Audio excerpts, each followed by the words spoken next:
शेतकरी बंधूंनो नमस्कार. महात्मा फुले कृषी विद्यापीठ राहुरी अंतर्गत विभागीय विस्तार केंद्र कृषी महाविद्यालय पुणे, कृषी विभाग महाराष्ट्र शासन व किसान पुणे यांच्या संयुक्त विद्यमाने आयोजित कृषी विद्यापीठ आपल्या दारी तंत्रज्ञान गंगा घरोघरी या कार्यक्रमामध्ये आपल्या सर्वांचे मी डॉक्टर विकास बालराव सहर्ष स्वागत करतो. शेतकरी बांधवांनो, कृषी विद्यापीठाने संशोधित केलेले संशोधन शेतकऱ्याच्या शेतावर जाण्यासाठी आपण या कार्यक्रमाचे आयोजन केले आहे. आणि या कार्यक्रमाच्या आजच्या सत्रामध्ये आपला विषय आहे हळद पिकावरील रोगांचे एकात्मिक व्यवस्थापन.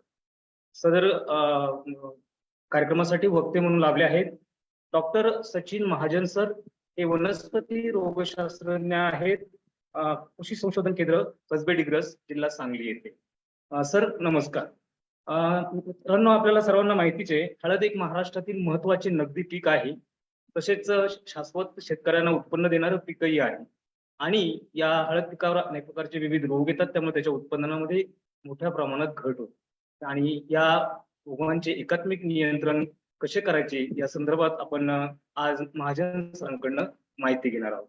महाजन सर, आपले स्वागत आहे. आपण कृपया आपल्या व्याख्यानाला सुरुवात करावी मी अशी विनंती. भलेराव सर, धन्यवाद. सर्व शेतकरी बांधवांना नमस्कार.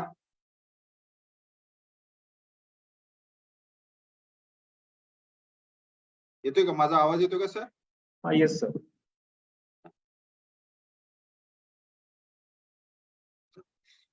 शेतकरी बंधूंनो, आज आपण येतोय सर, आवाज येतोय. ओके.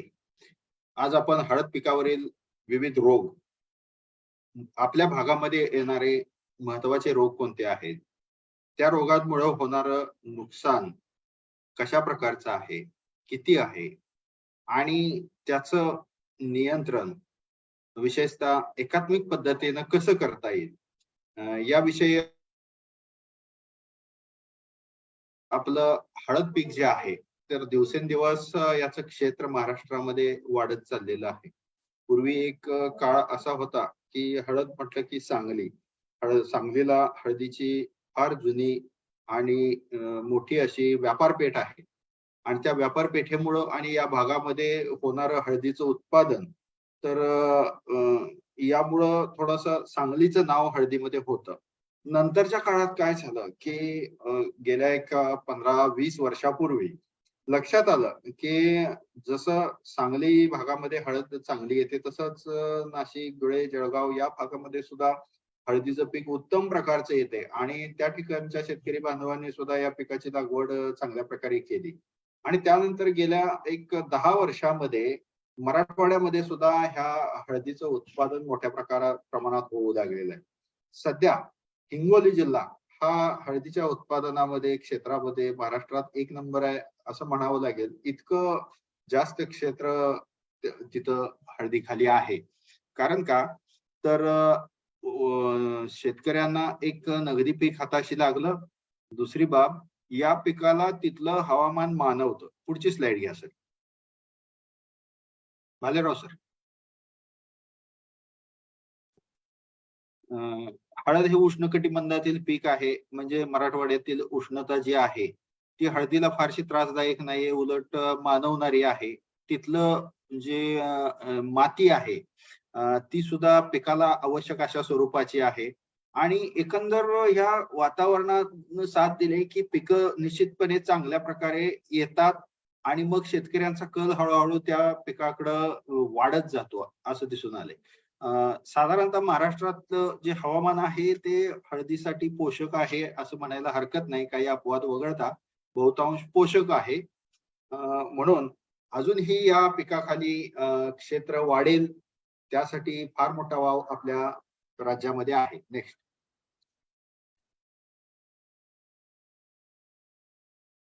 हळदीसाठी उष्ण आणि दमट हवामान हे चांगलं असतं. सरासरी तापमान 25 ते 30 डिग्री, त्यानंतर पाऊस जो आहे ते 500 ते 750 मिलीमीटर.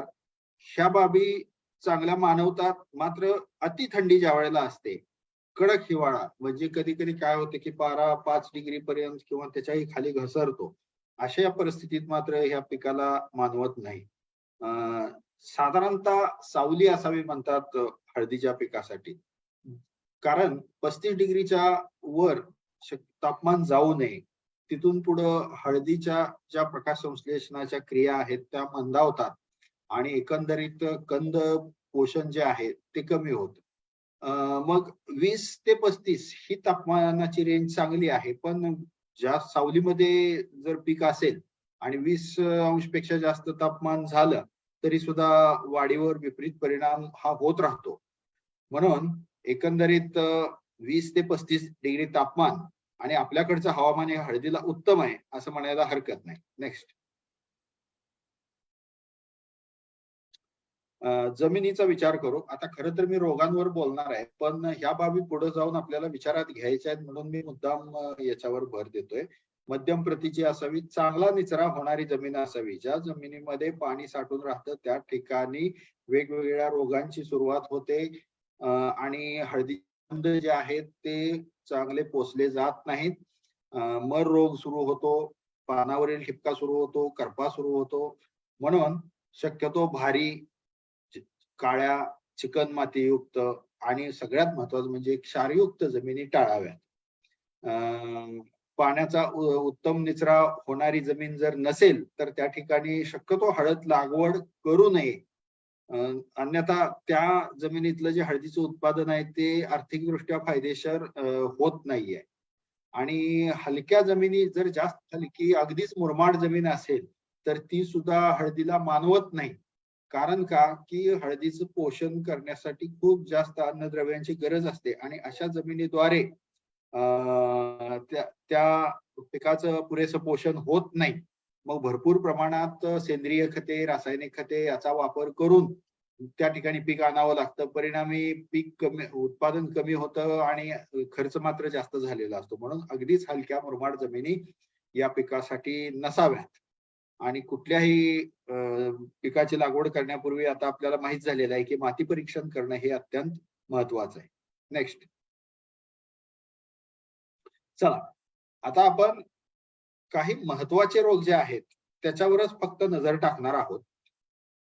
हळद पिकामध्ये आपल्याकडे 4-5 रोग फार महत्वाचे आहेत. त्यातले 3 जे आहेत ते सगळीकडे आढळतात, जास्त प्रमाणात नुकसान करतात. त्यातला पहिला रोग आहे पानावरील ठिपके. हे पानावरील ठिपके महाराष्ट्रात सगळीकडे बघायला मिळतील. आपल्याही पिकात आपण हे पाहिले असतील. आता मधला फोटो तुम्ही बघा. साधारणतः लंब गोलाकार किंवा गोलाकार ठिपका आहे.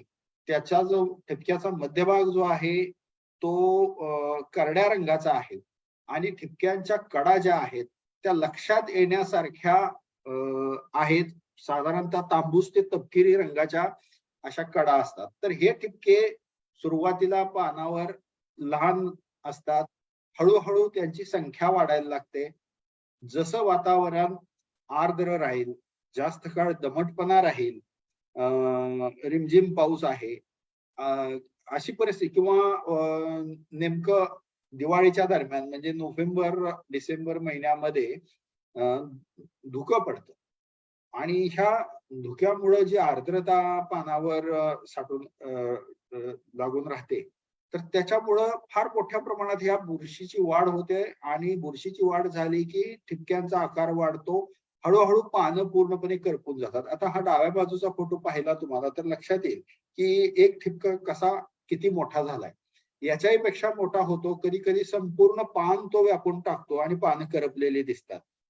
जसं हवामान ह्या रोगाला पोषक मिळेल, आर्द्रता मिळेल, तसं तसं त्या ठिपक्याचा करडा भाग जो आहे तो काळपट होऊ लागतो. काळपट का दिसतो? कारण त्या बुरशीच्या बीजाणूधानी त्यात तयार होतात आणि त्या बीजाणूधानीमध्ये बीजाणू तयार होतात. हे बीजाणू नंतर बाहेर पडतात, वाऱ्यामार्फत इकडे तिकडे पसरतात, शेजारच्या पानावर पडतात आणि त्या ठिकाणी ओलसरपणा असेल तर रुजतात आणि नवीन ठिपक्यांची सुरुवात होते.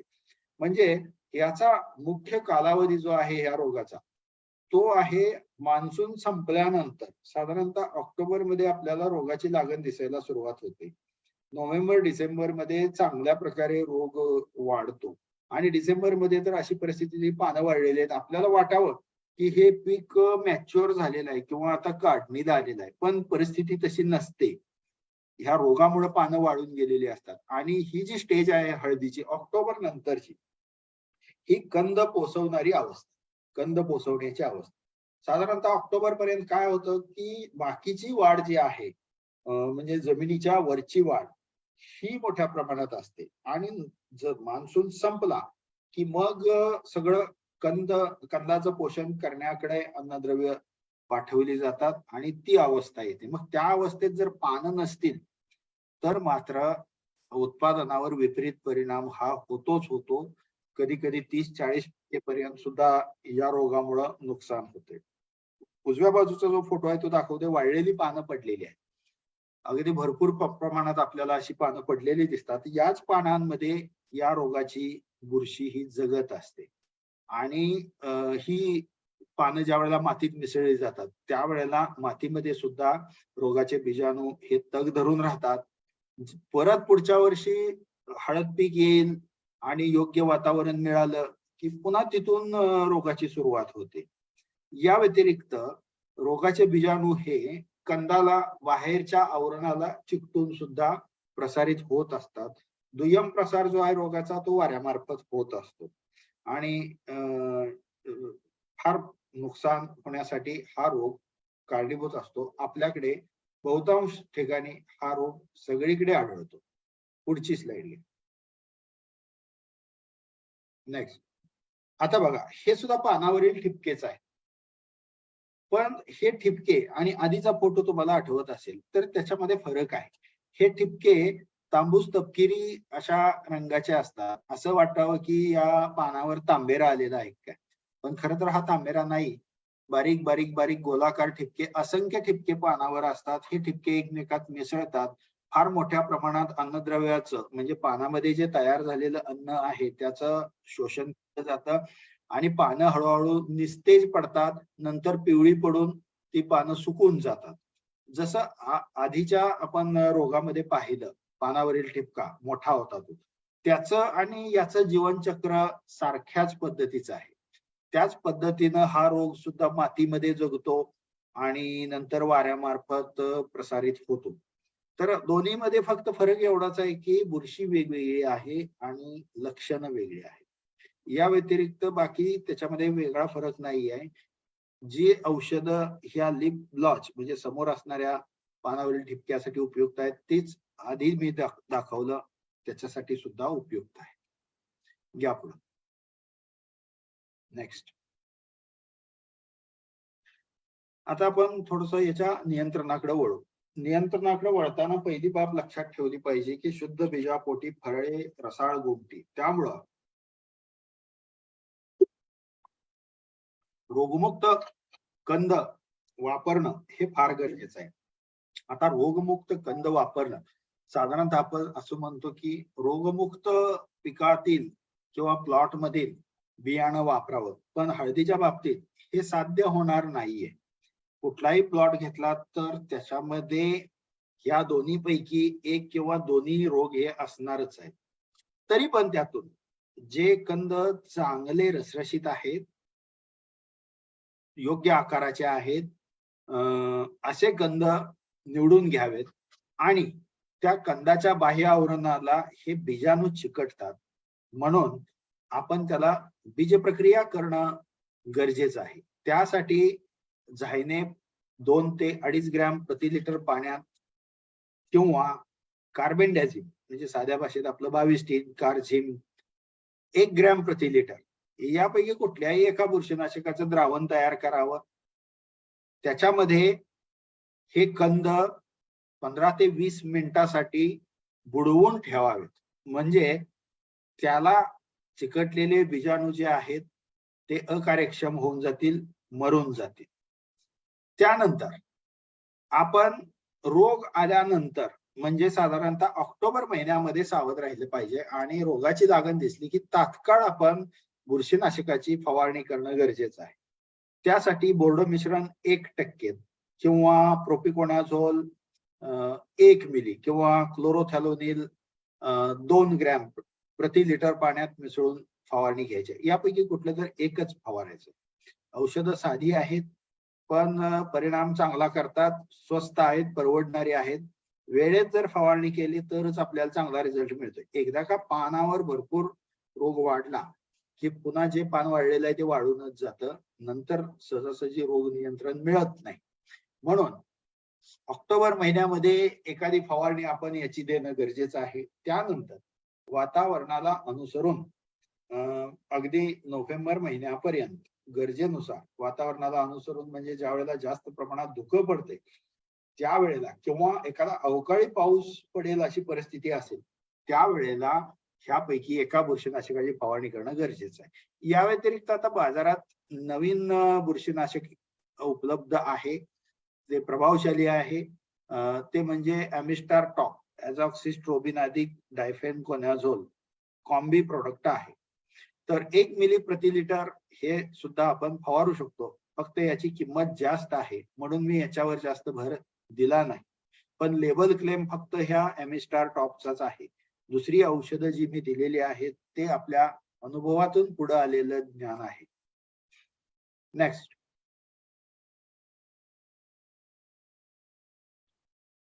आता आपण कंदकुजीकडे वळू. हा रोग फार मोठ्या प्रमाणात डोकेदुखी ठरतो ज्या वेळेला पावसाळ्यात अति प्रमाणात पाऊस पडलेला आहे. सगळीकडेच शेतं अशी पाण्यानं भरून राहिलेली आहेत आणि पाण्याचा निचरा होण्यासाठी संधी नाही आहे. म्हणजे अगदी 8 दिवस 15 दिवस शेतातलं पाणी हल्लच नाही अशी परिस्थिती होते. मग इतका ओलसरपणा दीर्घकाळपर्यंत असेल तरच ओली कंदकूज ह्या रोगाची बुरशी जी आहे ती फोफावते. त्याच वेळेला या बुरशीचे बीजाणू जे आहेत ते मोठ्या प्रमाणात रोगाची लागण करू शकतात. ज्या वेळेला पाण्याचा निचरा होतो त्यावेळेला तो रोग आहे तिथंच थांबतो किंवा जेवढी बाधित रोपं आहेत किंवा बाधित कंद आहेत तेवढ्याच नुकसान होतं. पुढं मात्र प्रसार होत नाही. पण पाणी जर साठून राहिलं तर ह्याचा प्रसार हा मोठ्या प्रमाणात होणार. महिन्याचा जर विचार केला तर जून ते सप्टेंबर किंवा ज्या काळात मान्सून सक्रिय आहे त्याच काळामध्ये या रोगाचा प्रादुर्भाव जास्त होतो. नाव आहे ओली कंदकुज. याच्यातून आपल्याला लक्षणं निश्चितपणे समोर होतात. कंद जो आहे तो ओलसर होतो आणि ही कुजतो. अगदी त्या कंदातून आपण पाहिलं असेल, थोडासा जरी दाबला किंवा हात जरी लागला तर त्यातून असं एक द्रव पाझरतो आणि त्याला अत्यंत घाणेरडा असा वास असतो. तर हा रोग ओळखण्याचं हे आपलं पहिलं लक्षण ढोबळमान. कधी कधी काय होतं की लागण झालेली आहे एखाद्या कंदाला, अशा वेळेला पानावरही त्याची लक्षणं दिसायला लागतात. मग पानं जर पाहिली तर पानाचे शेंडे जे आहेत तिथं आपण पाहिलं पाहिजे. हे शेंडे वरून खाली खाली खाली पिवळे पडतात. शक्यतो पानाच्या कडा ज्या आहेत त्या पिवळ्या पडतात आणि आत आत आत पूर्णपणे सुकत येतं, पान सुकतं. सगळ्यात रोपाचा नाजूक भाग जो आहे तो आहे झाडाची सुरळी. आणि तिथं पहिल्यांदा लक्षण दिसतं. सुरळी जर बघितली तर तेज पडलेली, पिवळी पडून सुकायला लागलेली आपल्याला दिसते. आता जर सुरळी वाळलेली दिसली किंवा सुकलेली दिसली तर दोन बाबी समोर येतात. एक तर त्या झाडाला कंदकुज आहे किंवा कंदमाशी आहे.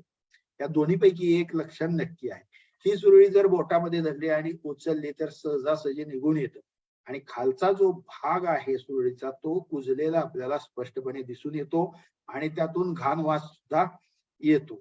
सहजासहजी आपल्याला या रोगाचा प्रादुर्भाव लक्षात येतो. अजून बारकाईने बघितलं, झाडाचा बुंधा पाहिलं, माती लगतचा भाग आणि कंदाला ज्या ठिकाणी चिकटलेला आहे तो भाग, तर तो काळा पडलेला दिसून येतो. म्हणजे त्या ठिकाणी ती पूज जी आहे ती कंदातून वर वर सरकलेली असते. तर अशा प्रकारची ही लक्षणं आपण पाहिली असतील. ज्या ठिकाणी तुमचं जे शेत आहे तर उतारच्या बाजूला आहे, म्हणजे काय, जिथं आपल्या शेताचा उतार आहे त्या ठिकाणी पाणी जास्त साठून राहणार आणि त्याच भागामध्ये ह्या रोगाचा तुम्हाला प्रादुर्भाव नेहमी पाहता येतो. घ्या पुढे. नेक्स्ट, रोगाचा प्रसार कशामुळे होतो? पहिलं कारण जे आहे ते बाधित असणारे कंद. त्यामुळं बियाणं निवडताना शक्यतो ज्या प्लॉटमध्ये कंदकुज होती त्या प्लॉट मधले बियाणे घेऊ नये. बऱ्याच वेळेला हे आपल्या हातात राहत नाही, कारण आपण ज्या वेळेला बियाणं घ्यायला जातो त्यावेळेला शेतकऱ्यांनी ते बियाणं एकत्रितपणे झाडाखाली पाल्याखाली असं झाकून ठेवलेलं असतं. तो ढीग असतो आपल्याला माहितीये. मग करणार काय, त्याचा मागच्या वर्षी त्याच्या पिकामध्ये कंदकुज होती की नाही हे कळत नाही. म्हणून पहिल्यांदा काय की कंद जे घेणार आहे ते निरोगी आणि एकही कंद आपल्या नजरेतून सुटता उपयोगाचा नाही.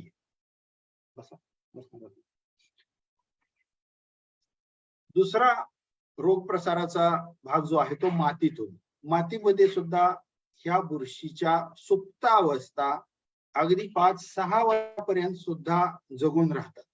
मग तिथून ही सुरुवात होते आणि पाणी ज्या वेळेला शेतामध्ये साठून राहिलेलं आहे, पाण्याच्या प्रवाहाबरोबर ह्या रोगाचे बीजाणू जे आहेत ते एका झाडापासून दुसऱ्या झाडाकडे प्रसारित होतात आणि ते मुळाच्या संपर्कात आले की त्या ठिकाणी हळदीला कंदकुज ह्या रोगाची लागण होते.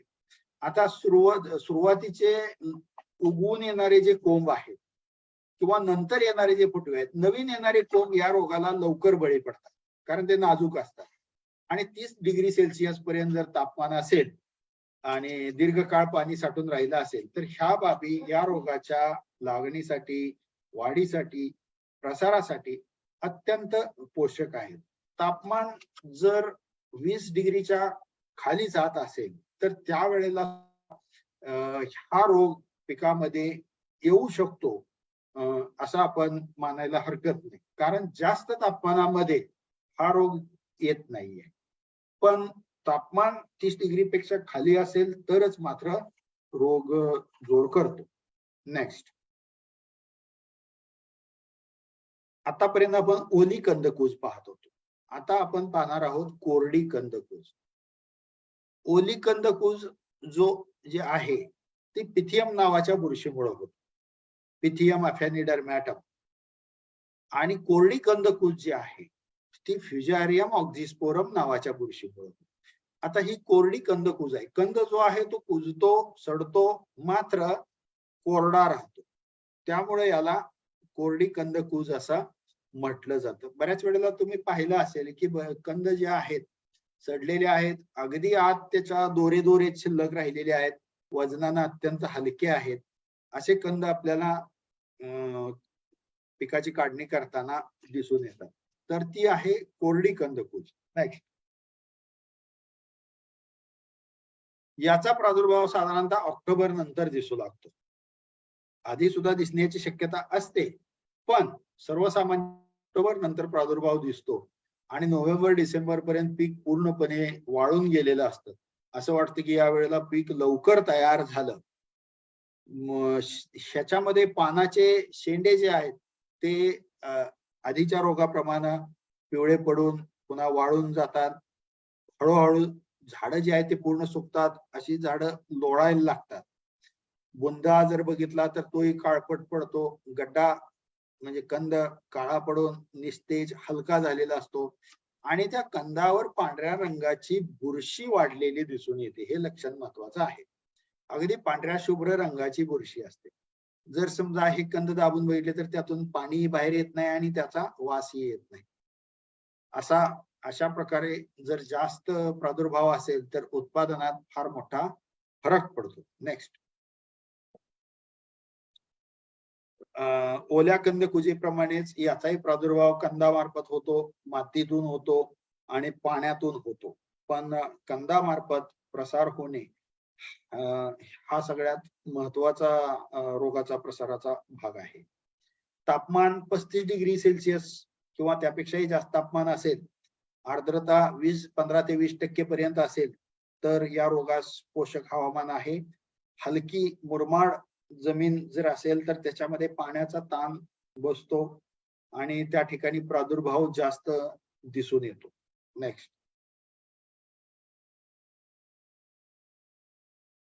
ह्या कंदकुज रोगाचं नियंत्रण करण्यासाठी महत्वाचं म्हणजे उन्हाळ्यात खोल नांगरट केली पाहिजे. खरं तर हे सगळ्याच रोगांसाठी, किडींसाठी आवश्यक आहे. बीज प्रक्रिया कंदकुजीसाठी कार्बेंडॅझिम 2 ग्रॅम किंवा मॅन्कोझेब 2 ग्रॅम यापैकी कुठलेही एक बुरशीनाशक घेऊन त्याच्यामध्ये कंद 20 मिनिटे बुडवून ठेवायचे. जर कंदकुज जास्त प्रमाणात येत असेल तर नत्र खताचा शिफारशीनुसारच वापर करायचा आहे. अति जास्त प्रमाणात वापर होऊ नये याची काळजी घ्यायची. पाण्याचा शक्यतो ताण बसू देऊ नये, पण पाणी जास्त साठू नये म्हणून पाण्याचा उत्तम निचरा असणारी जमीन जास्त गरजेची आहे. रोगाचा प्रादुर्भाव जर 5-10% पर्यंत गेलेला असेल तर पिकाची फेरपालट करणं गरजेचं आहे. साधारणतः 4 ते 5 वर्षापर्यंत या रोगांची बुरशी मातीत जगते, म्हणून 5 वर्षापर्यंत पिकाची फेरपालट करावी. म्हणजे हळद किंवा आले ही पिके त्या जमिनीमध्ये घेऊ नये. कंदकुज रोगाची लागण दिसली की तात्काळ त्या रोगट कंदांचा नायनाट करायचा.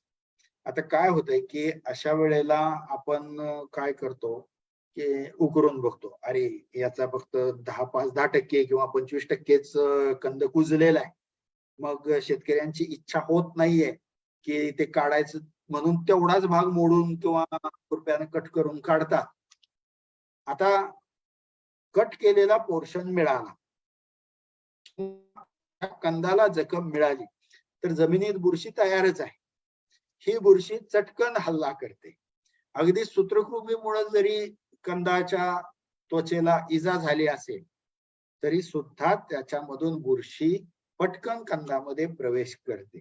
त्यामुळे एखाद्या ठिकाणी थोडा जरी कंदकुजीचा आपल्याला प्रादुर्भाव दिसला तर ते पूर्णच काढायचं. तेवढाच भाग काढला आणि झालं असं नाहीये. बरं, त्याच्या पुढची गंमत अशी आहे की आम्ही म्हणतो नायनाट करावं. आपण काय करतो, ते काढतो आणि तिथंच कुठेतरी बाजूला टाकतो किंवा खाली सरीमध्ये टाकतो. तिथून पुन्हा त्या रोगाची बुरशी पाण्यामार्फत, हवेमार्फत दुसऱ्या कंदाकडे जाते. त्यामुळे बाधित जे कंद आहेत, रोपं आहेत, ती आपल्या प्लॉटच्या बाहेर न्यायची आहेत. एका ठिकाणी ठेवायचं, वाळू द्यायचं. वाळून गेलं की नंतर ते पेटवून टाकायचंय किंवा ज्या ठिकाणी आपण हळद लावत नाही अशा ठिकाणी पुरून टाकायचं. तर या पद्धतीनं त्याचा नायनाट करायचा आहे. नुसतं तिथंच ठेवलं तर उपयोग होत नाहीये. या रोगाचा प्रादुर्भाव कमी करण्यासाठी रुंद वरंबा पद्धत ही चांगली लागवड पद्धत आहे आणि त्या रुंद वरंब्यामध्ये ट्रायकोडर्मा व्हिरिडी किंवा ट्रायकोडर्मा हर्जियानम या जैविक बुरशीनाशकाचा भरपूर प्रमाणात वापर करायचा. भरपूर म्हणजे किती? हेक्टरी किमान 5 किलो ट्रायकोडर्मा आपण वापरला पाहिजे. 5 किलो ट्रायकोडर्मा सुरुवातीला शेणखत ज्या वेळेला आपण टाकतो, अजून आपण सरी वरंबा केलेला नाही आहे किंवा गादी वाफा केलेला नाही, त्याच वेळेला हे शेणखतासोबत जाऊ द्यायचा आणि मग त्या आपल्याला रुंद वरंबा किंवा गादी वाफा तयार करायचा. म्हणजे त्या वरंब्याच्या पोटामध्ये ती बुरशी जाईल आणि त्या ठिकाणी जी काही रोगकारक बुरशी आहे तिचाही नायनाट करू शकेल. मग ही प्रतिबंधात्मक पद्धत आहे आणि ही जास्त कार्यक्षम आहे. या व्यतिरिक्त आपल्याला जर त्या प्लॉट मध्ये एखाद्या भागातच कुठेतरी लागण पुन्हा पुन्हा दिसून येतं, तर त्या ठिकाणी पावसाळ्यात महिन्याला एकदा किंवा 2 महिन्यातून एकदा पुन्हा ट्रायकोडर्माच्या बुरशीचा त्या ठिकाणी आळवणी घालायची. आळवणी घालण्यासाठी 10 ते 20 ग्रॅम ट्रायकोडर्मा प्रति लिटर पाण्यात मिसळून त्या भागात आळवणी, सगळ्या प्लॉटला दिली आळवणी तर अजून उत्तम आहे, पण किमान तेवढ्या तरी पॅचला करायला हरकत नाही. नेक्स्ट, जर समजा जास्त प्रादुर्भाव असेल आणि पाण्याचा निचरा पुरेसा होत नसेल तर आपण रासायनिक बुरशीनाशकांची सुद्धा आळवणी करू शकतो. मग याच्यामध्ये कंदकुज ही ओली आहे की कोरडी आहे याला अनुसरून बुरशीनाशक कोणतं वापरायचं हे ठरतं. जर कोरडी कंदकुज असेल तर आपण कार्बेंडाझिम 1 ग्रॅम प्रति लिटर पाणी या पद्धतीनं आळवणी करू शकतो, किंवा बोर्डो मिश्रण किंवा कॉपर ऑक्झिक्लोराइड यापैकी कुठल्याही एका बुरशीनाशकाची आपण आळवणी देऊ शकतो. जर समजा ओली कंदकुज असेल तर कार्बेंडाझिमचा काहीही उपयोग होणार नाही.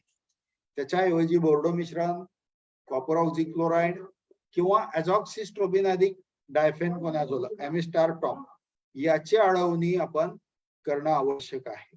आता या रोगाची बुरशी ही वाऱ्यामार्फत पसरते इकडं तिकडं, म्हणून आपण ह्या अॅझॉक्सिस्ट्रोबिन अधिक डायफेनकोनाझोल एमिस्टार टॉप 1 मिली याची एखादी त्या काळात फवारणी करणं, किंवा दुसरं औषध आहे मेटालेक्झिल 8% अधिक मॅन्कोझेब 64% म्हणजे पूर्वीचं रिडोमिल हे बुरशीनाशक 2.5 ग्रॅम प्रति लिटर किंवा मॅन्कोझेब 2.5 ग्रॅम प्रति लिटर यापैकी कुठल्याही एका बुरशीनाशकाची फवारणी करावी, जेणेकरून झाडाच्या जमिनीच्या वरच्या भागावर जर यातली काही बुरशीची बीजाणू चिकटले असतील त्याचा नायनाट होईल. काही फवारा जमिनीवर पडतो, मातीमध्ये जर समजा त्या बुरशीनाशकाच्या संपर्कात बीजाणू आले तर ते कमी व्हायला मदत होईल. म्हणून फवारणी, तर फवारणी करणं हा तेवढा संयुक्तिक उपाय नाहीये, पण तरी सुद्धा आपण सगळ्या बाजूनं त्या बुरशीवर नियंत्रण मिळवायचा प्रयत्न केला तरच रोग आटोक्यात राहतो. नेक्स्ट, आता आपण हे 4 रोग पाहिले आतापर्यंत. पानावरील ठिपके 2 प्रकारचे आणि कंदकुज 2 वेगवेगळ्या प्रकारचे. या व्यतिरिक्त जीवाणूजन्य मर हा सुद्धा रोग क्वचित कुठेतरी दिसून येतो. लक्षणं ओली कंदकुज आहे तशीच आहेत. कंद त्याच्यामुळेही कुजतात. फक्त कंद जर कापून पाहिला तर कंदाच्या मध्यभागी अशी आपल्याला एक तपकिरी रंगाची रिंग दिसून येते. ही आहे जीवाणूजन्य मर. क्वचित कुठेतरी असतं. जर असं बाधित रोग दिसलं तर तेवढंच काढून त्याचा नायनाट करणं हा चांगला उपाय आहे. अपवादात्मक परिस्थितीमध्ये एखाद्या ठिकाणी त्याचा प्रादुर्भाव जास्त असू शकतो. अशा वेळेला रोगट रोप काढून टाकणे, कंदासहित काढून टाकणे, मुळासहित काढून टाकणे. त्याशिवाय दुसरा उपाय आहे की त्याच्यासाठी स्ट्रेप्टोसाइक्लिन सल्फेट 2 ग्रॅम अधिक कॉपर ऑक्झिक्लोराइड 20 ग्रॅम 10 लिटर पाण्यामध्ये मिसळून त्याची आळवणी करणं. खरं तर रासायनिक कीटकनाशक, बुरशीनाशक असतील किंवा जीवाणूनाशक असतील त्याची आळवणी जमिनीमध्ये देणं हे आर्थिकदृष्ट्या तोट्याचं ठरतं. याशिवाय आपण जे उपयुक्त बुरशी जसं की ट्रायकोडर्मा सांगितलं तुम्हाला, काही शेतकरी मेटारिझिम वापरतायत, काही शेतकरी बिवेरिया वापरतायत जमिनीमध्ये, तर याचा आपणच नायनाट करत असतो आणि पुढं रोग जास्त प्रमाणात येण्यासाठी आमंत्रण देत असतो. म्हणून अपवादात्मक परिस्थितीतच रासायनिक बुरशीनाशकांची आळवणी करावी. त्याशिवाय जैविक बुरशीनाशक जे आहेत ट्रायकोडर्माचा, याचा मात्र रेग्युलर वापर केला तर या रोगांना बऱ्यापैकी आळा हा बसतो आणि कमी खर्चात ही ट्रीटमेंट होत असते. तर आता सगळ्याच रोगांसाठी आपण एकात्मिक पद्धतीनं नियंत्रण बघू. आपण पाहिलं उन्हाळ्यात खोल नांगरट, बीज प्रक्रिया होणं गरजेचं आहे. तण जास्त वाढू नयेत, तणाचं नियंत्रण करणं गरजेचं आहे. हळद उत्पादक शेतकरी शक्यतो हळदीमध्ये तण वाढू देतच नाही. नत्र खताचा मर्यादित वापर, पाण्याचा अति ताण न देणे आणि जमीन अति ओली राहणार नाही याची काळजी घेणे म्हणजे उत्तम निचरा असावा. कोणत्याही प्रकारे जमिनीत पाणी साठून राहणार नाही याची काळजी घ्यावी. शक्य असेल तिथं निचरा करावा आणि पिकाची फेरपालट 4 ते 5 वर्षापर्यंत. जर कंदकुज रोगाचा प्रादुर्भाव असेल तर बाधित रोप जे आहेत कंदकुजीनं विशेषतः किंवा जीवाणूजन्य मर या रोगाने बाधित असली तर ती रोप त्या वेळेला त्याचा नायनाट करावा. त्या कंदामध्ये जरी आपल्याला दिसत असलं की अगदी एक चतुर्थांश भागच बाधित झालेला आहे, पण बुरशी जी आहे ती सगळ्या कंदामध्ये पसरलेली असते आणि बुरशीचा प्रादुर्भाव जिथं सुरुवातीला झाला त्या ठिकाणी फक्त आपल्याला कुजलेलं दिसतं. पुढे बुरशी आहे पण पुढे जाऊन ते कुजणार आहे, ती अजून स्टेज येणार आहे, आपल्याला आज दिसत नाही, एवढाच फरक आहे. त्यामुळं पूर्णपणे कंदासहित नायनाट करावा. गादी वाफ्यावर किंवा रुंद वरंब्यावर लागवड करावी, त्याच्यामध्ये ट्रायकोडर्माचा वापर करावा. अजून एक बाब महत्वाची आहे की एखाद्या ठिकाणी कंदकुज झाली तर ज्या बाजूला उतार आहे जमिनीचा त्या बाजूला रोग हळूहळू हळूहळू पुढे प्रसारित होत राहतोय. काय होत असतं की पाणी उताराच्या बाजूला पुढे पुढे सरकत असतं आणि त्यातून बीजाणू पुढे जात असत. म्हणून हा गादी वाफा किंवा वरंबा कट करायचा, साधारणतः 6 इंच ते 1 फुटाचा एवढा मध्ये कट करायचा, जेणेकरून जे पाणी आहे ते खाली सरीमध्ये निघून जाईल. पुढच्या कंदापर्यंत बीजाणू रोगाचे पोहोचणार नाही. त्याच्यासाठी ठिकठिकाणी आपण गादी वाफे कट करणे हा सुद्धा चांगला उपाय आहे. नेक्स्ट, लागवडीसाठी निरोगी बियाणं असावं. जमीन हलकी ते मध्यम पण चांगल्या निचऱ्याची निवडावी. पावसाळ्यात जर गरज भासली तर 35 ते 40 फूट अंतरावर साधारणतः अर्धा ते पाऊण मीटर खोलीचे उताराला समांतर असे चर पाडावेत. हे चर आपल्याला जास्त अतिरिक्त जे पाणी आहे ते पाणी बाहेर घालवण्यासाठी चांगली मदत करतील. आणि लागवडीच्या वेळी पिकाला ट्रायकोडर्मा 5 किलो हेक्टरी शेणखतात मिसळून द्यावे. ह्या बाबी ज्या आहेत ह्या एकात्मिक पद्धतीमध्ये अत्यंत महत्वाच्या आहेत. आता इतकं करून जर आपल्याला रोगाचा प्रादुर्भाव जास्त प्रमाणात असेल तरच मग मी जी काही तुम्हाला बुरशीनाशक सांगितली ती वापरायला हरकत नाही. नेक्स्ट, तर शेतकरी बंधूंनो, आज आपण हळद पिकावरच्या ह्या महत्वाच्या रोगांचा फक्त आढावा घेतलेला आहे आणि prevention is better than cure, प्रतिबंधात्मक उपाय फार महत्वाचे आहेत. आता पुढे हंगाम येणार आहे, यातल्या काही बाबी जरी आपण आत्मसात करायचा प्रयत्न केला तर रोगाला नक्कीच चांगल्या प्रकारे आपण प्रतिबंध करू शकतो आणि हे करताना आपला आर्थिक जास्त नुकसान होणार नाही हे सुद्धा त्यातून साध्य होऊ शकतं.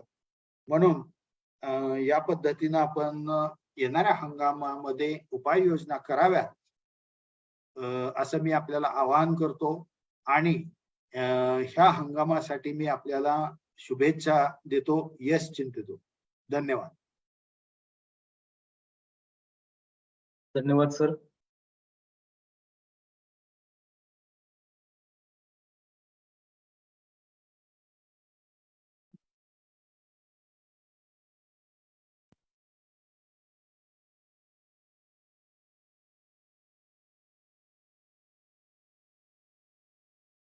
बाजीराव सर.